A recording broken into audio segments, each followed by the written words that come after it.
Hello guys, আমি আজকে আবার চলে এসেছি একটা নতুন রেসিপি নিয়ে। আজকে আমাদের রেসিপিটার নাম হচ্ছে মাছের তেলের পটকার পকোড়া।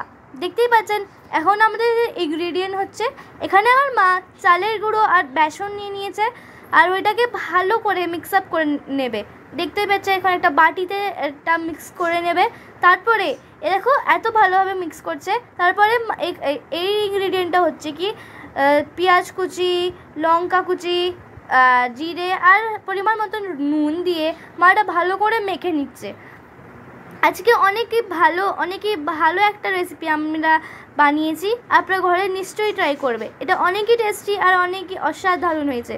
আর এখন দেখো আমার মা ওটাকে দলা বানিয়ে ছাকা তেলে ভেজে দিচ্ছে।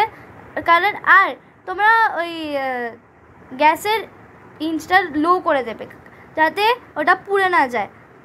আর আপনাদের ওটাকে ভালো করে ফ্রাই করে নিতে হবে যাতে ওরা সেদ্ধ হয়ে যায়। সেদ্ধ হয়ে গেলে ভালো লাগবে। আর যদি কাঁচা কাঁচা রয়ে যায় তাহলে ওটার থেকে একটু আস্তে আস্তে গন্ধ বেরোবে আর খেতে মজা আসবে না একদম। এখন এখানে একটুকুনি আছে, তারপরে অনেক ভালো করে ভেজে নেবে। এখানে খুন্তি দিয়ে ভালো করে নাড়িয়ে নেবে, উল্টা পাল্টা করে নেবে যাতে এটা ভালো করে ফ্রাই হয়ে যায়, অনেকে ভালোভাবে ফ্রাই হয়ে যায়। তার জন্য আমার মা এখানে খুন্তিটা দিয়ে ভালো করে ফ্রাই করে নিচ্ছে আর এটাকে উল্টা পাল্টা করে নিচ্ছে যেন কি সব দিকটা ফ্রাই হয়ে। আর এই চ্যানেলটা আমাদের এই চ্যানেলে এটা অনেক ভালো একটা রেসিপি আমরা ঢেলেছি। এটা প্লিজ তোমরা লাইক, সাবস্ক্রাইব অ্যান্ড শেয়ার করে দেবে। আর এখানে আমার মা অনেক ভালো করে এটাকে মিক্স করে নিচ্ছে। আর এখন দেখো এটা অনেক ব্রাউনিশ কালার হয়ে গেছে।